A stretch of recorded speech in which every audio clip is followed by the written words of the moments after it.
On occasions, what you can find is by doing the correct thing can cause problems on the road, and I see this on a daily basis. And this often happens at roundabouts when you wish to go ahead.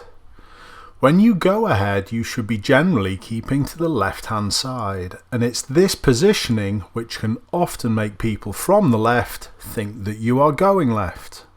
This is one of my lads driving, but I am in the car at this point. Let's have a look at this clip. It's quite a busy time of day, and my lad takes a little while to pick his correct and first safe opportunity to emerge on the roundabout. But that's unlike the Range Rover that actually pulls out in front of us from the left side. My lad does everything correctly, he doesn't put a left signal on too early, and there's no other reason than our positioning that the Range Rover thinks that we're going to go left.